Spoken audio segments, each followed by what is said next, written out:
Hi everyone, in this video we're going to go through question 10 from the Edexcel June 2018 A-Level Maths paper 3. And this question we're looking at a mechanics question and we're going to need to use our knowledge on projectiles. So let's have a look.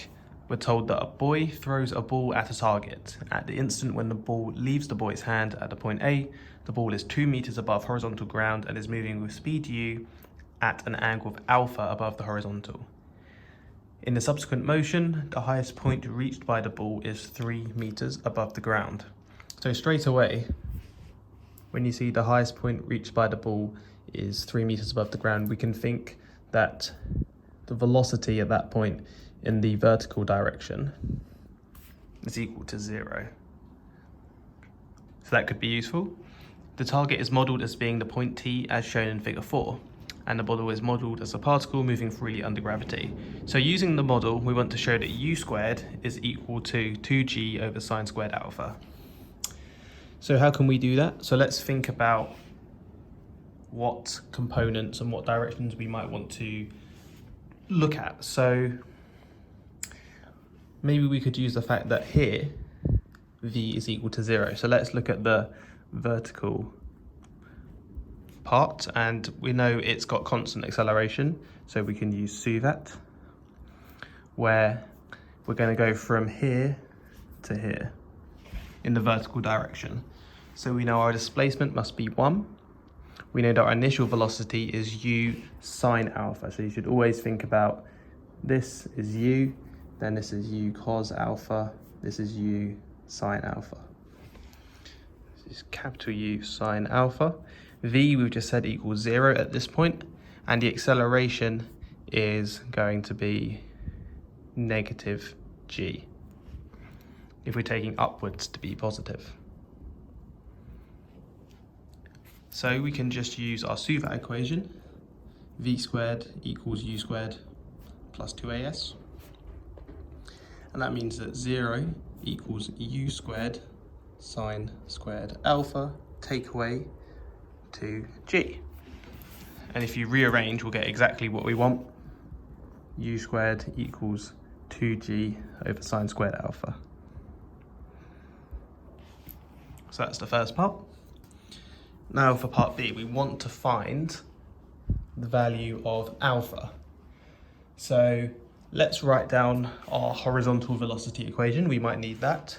So we're told in the horizontal distance that from here to here is 20 meters away. So using S equals ut for horizontal, we get that 20 equals u cos alpha times t. And in the vertical distance, so this is horizontal,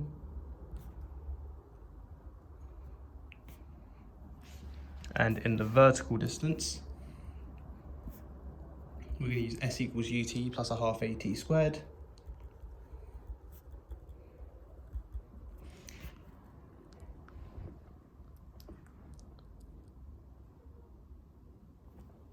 What is the displacement going to be vertically? Well, we start 2 meters above the ground, we end up 0.75 meters above the ground.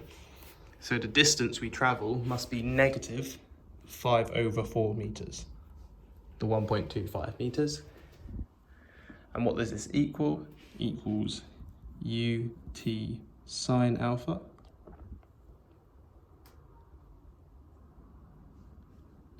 plus, and then our acceleration is negative, so it's minus a half gt squared. Now, if we substitute in for t, since we know that t is 20 over u cos alpha, what we're going to get, minus 5/4 is equal to, well, it's going to be u sine alpha, 20 over u cos alpha, minus a half g, 20 over u cos alpha squared.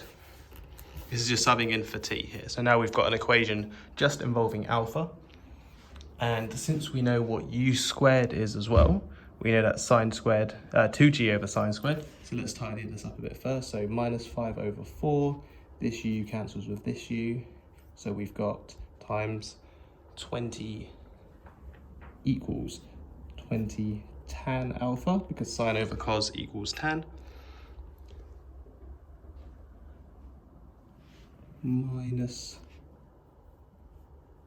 200, so a half times 20 squared is 200g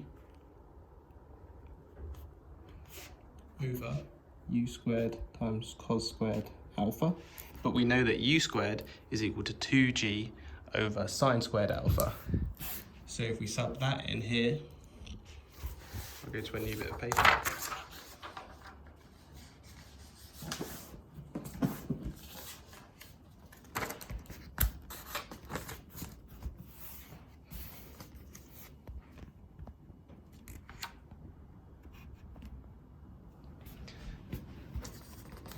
If we substitute that in here, the u squared, 2g over sine squared alpha, then the sine squared is going to go on top, the 2g is going to be at the bottom, so that's going to cancel down, and we should get minus 5 over 4 equals 20 tan alpha minus 100 times tan squared alpha. So now what have we got? We've got a quadratic equation, all in terms of tan. So if we multiply through by 4 and then rearrange, we bring this on the other side, we get 400 tan squared alpha, take away 80 tan alpha,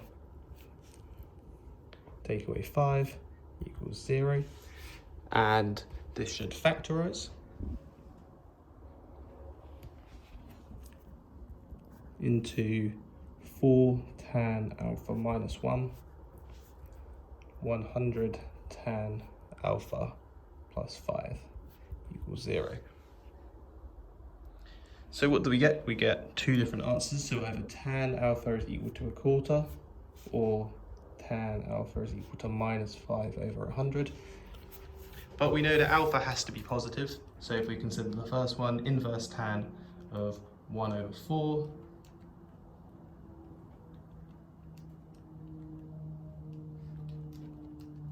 we get that alpha equals 14.04 degrees.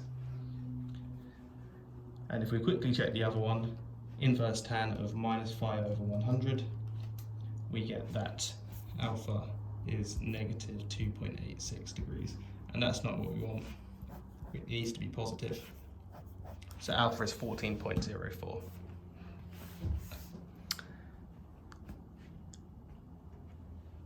So for part C, we need to state one limitation of the model that could affect our answer to part B. So the typical answer for this is that we haven't considered for air resistance. So we're assuming that there is no air resistance.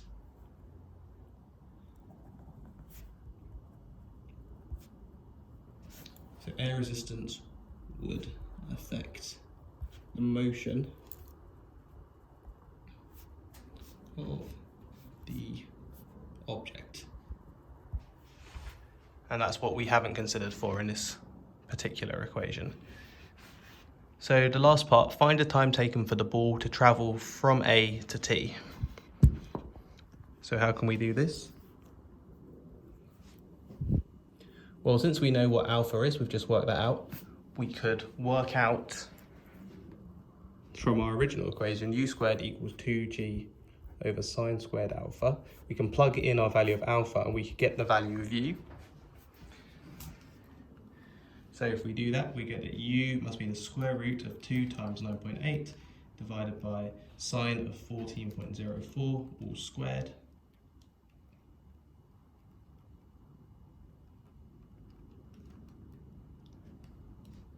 And we get that u should equal 18.25.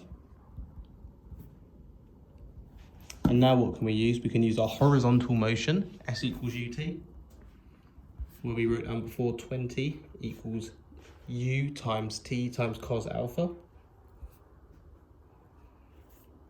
So we get that t is equal to 20 over u cos alpha, and we can work that out because we know what alpha is and we know what u is. So it's 20 divided by u times cos of 14.04. And we get a time of 1.13 seconds. And that's the final answer to part D.